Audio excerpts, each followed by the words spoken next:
Hey everyone, I wanted to go over the build of the tank you see behind me. This is the one that I mentioned the other day in a video. I had a lot of problems with this tank when I first bought it. It was my first tank when I first started getting back into the hobby. And there's been, a ton of mistakes. I've rebuilt it like 3 times. Started with, the resin decorations, the fake plants, the whole 9 yards. It was one step short of carnival sand. But I've since redone it. Gone to live plants, active substrate.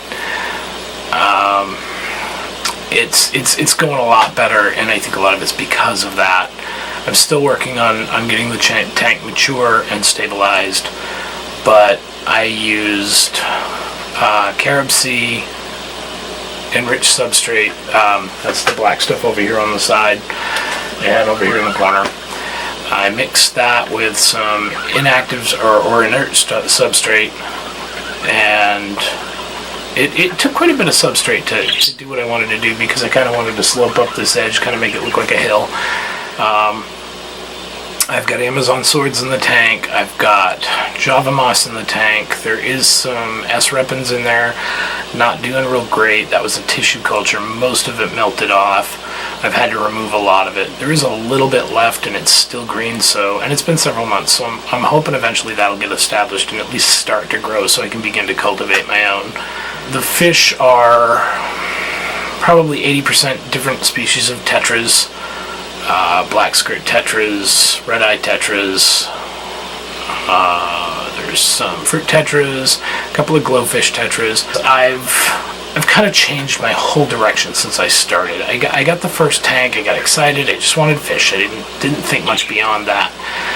And as I learned, I've kind of completely shifted gears. I've learned to really appreciate the scaping and planting and the hardscapes, setting them up.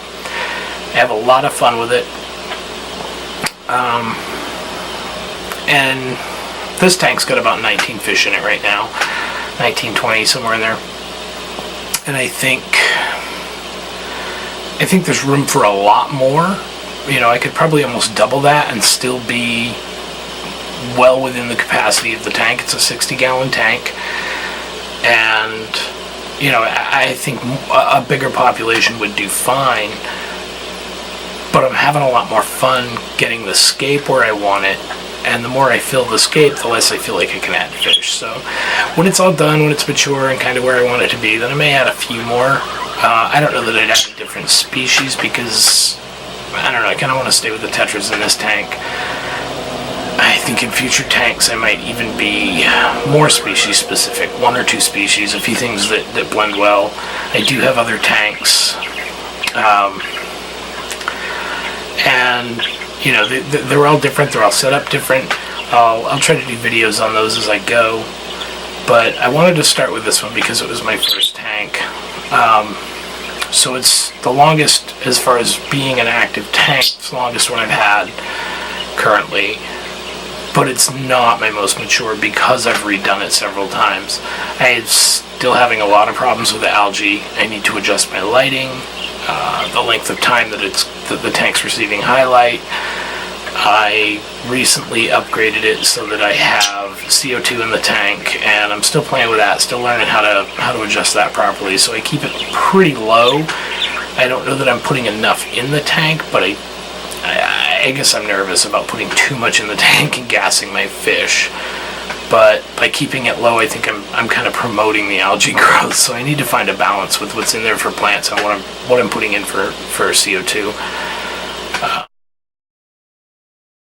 I started with a bunch of grasses. I had some dwarf hair grass, and I had some like jumbo dwarf grass of some sort. It was really tall, covered pretty much taller than a tree, went almost to the top. Actually, when I bought it, it stuck up out of the tank. It didn't seem to last well. A few months into having this build done, I added a couple of small catfish and a couple of Julie cories and an albino cory. They root around too much for the grasses, so that was another lesson. Learned that, if you're going to have bottom feeders that are constantly digging around your substrate, it's hard to do a carpeting plant. So kind of suspended that idea, trying to go a different direction, trying to get the bigger plants to kind of start to spread better, faster. I may add other plants. I'm sure I'll add other plants in it sometime. But I just kind of wanted to cover what was in this tank and how I built it. So that kind of covers the scape, the fish. As far as equipment, it's a Marineland tank. It's 60 gallons. I think it's 25 inches tall. It's about a foot deep, front to back. 47, 48 inches long. And what else? Fluval Wavemaker or Powerhead. It's a great unit. It was a little pricey, and I think doing research since, I've found cheaper options that, you know, I could go with something a little less powerful, a little less brand name, maybe save some money on, make the build a little cheaper, but that's not to complain about the Fluval, because it's a great product. It works good. It's dependable. I have a glass CO2 infuser. I didn't go with a reactor. I didn't want to spend that kind of money on it, where I'm so new to the CO2 world. The tree you see, that's the Java moss that's in there. That's all painstakingly attached to a bonsai driftwood tree. It took forever to do. It looked terrible when I was done. I did it with fishing line and super glue, and when I was done, the super glue all turned white as soon as I put it in the water, and it looked horrible. And I thought I just ruined a really expensive piece of driftwood. But over time, it grew out, and now if you look at it, it looks pretty good. It gets a little algae on it once in a while, but, you know, just trim it back, and it stays looking pretty good. I do have a bubble wall in the tank, and I know I try to go natural with my tanks, and a bubble wall is pretty unnecessary, especially with the power head. But, you know, the tree's a little whimsical, I guess, so the bubble wall still adds a dynamic effect, and I don't know, I like it. I think I'm probably going to keep it. As far as treating the plants and controlling algae, the algae I'm trying to learn to do more naturally by controlling light, controlling CO2 input. Water changes I do currently, I'm doing them about once a week. My tanks, with the rate that they grow algae, could use twice that. They do a lot better at twice a week, but because I live in town, I rent, and I don't pay my water bill, it's included in my rent. I try to keep my water use to a minimum. You know, just another thing to consider if you're thinking about keeping fish. You know, it requires a significant volume of water usage to maintain a healthy and clean tank. I've tried a few different fertilizers. Right now I'm just currently using kind of an overall, I think I'm using API Leaf Zone. I've got some Flourish I'm going to try. When that runs out, I think what I need to do at this point is move beyond the one-size-fits-all, because the reality is they don't. I'm finding that it's I think a lot of those generalized fertilizers, they're really dependent on what is in your tank, you know, for substrate. Do you use root tabs? Do you have a shortage of a certain mineral in your water? So I don't know. I think eventually I'll probably move to dry ferts, mix my own, be more specific in what I'm doing. I think I'll have better results.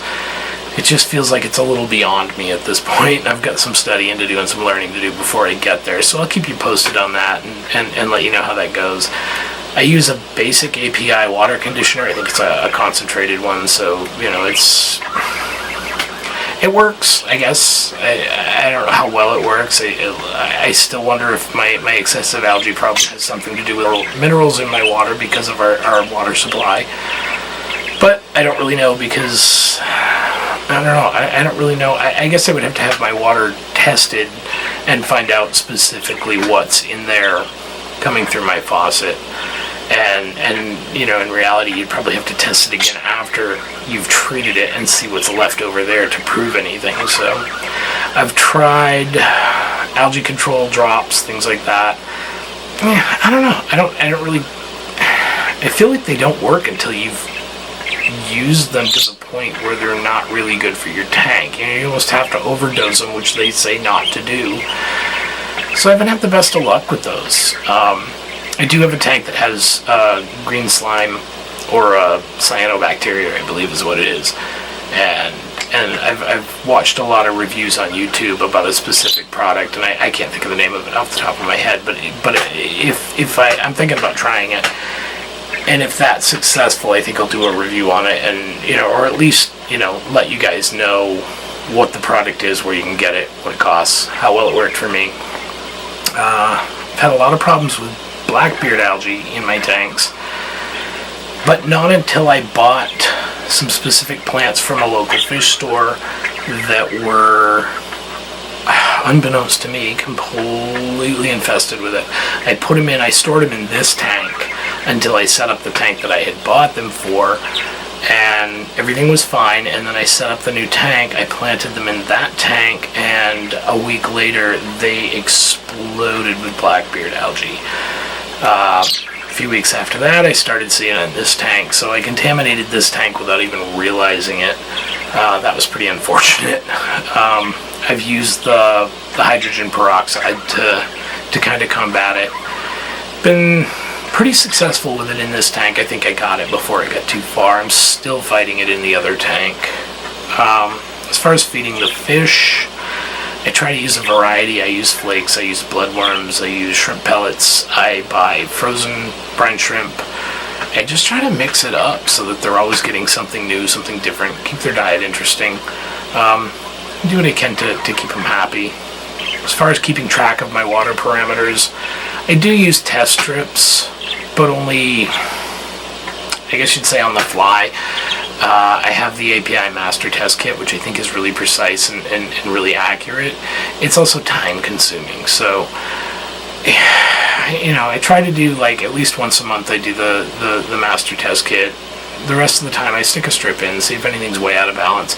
I've also recently bought a digital pH meter. Calibrating it's kind of a pain, takes some time. You have to buy the chemicals to calibrate it with, which are expensive, but it's nice if you can keep up with that, because the digital meters work really good. You just plunk the end of them in the water and it gives you a reading, within probably a minute or two. So they're quick, they're easy to use. What else? I don't know. I guess I'm kind of thinking about the future of this tank and what I want to do with it. I do want it planted heavier than it is. I've got the Amazon swords over in this corner. I'd like to see those grow up tall, kind of fill up that whole corner of the tank. But I'm starting to think about things in the center of the tank. The only thing I have really in the center right now is the S. repens, and that's a little tiny round patch that's mostly melted off. So I'd like to do something more there. I almost forgot, I also have these water lilies. They were bulbs I picked up at PetSmart, and they took a few weeks to come up. Once they did come up the first time, they grew ridiculously fast. They would send shoots off and grow the full height of the tank within a couple of days. And every few days there'd be another shoot all the way to the top of the tank, and they created this really neat canopy across the top of the tank, and it created a lot of cover for the fish, and the fish loved it.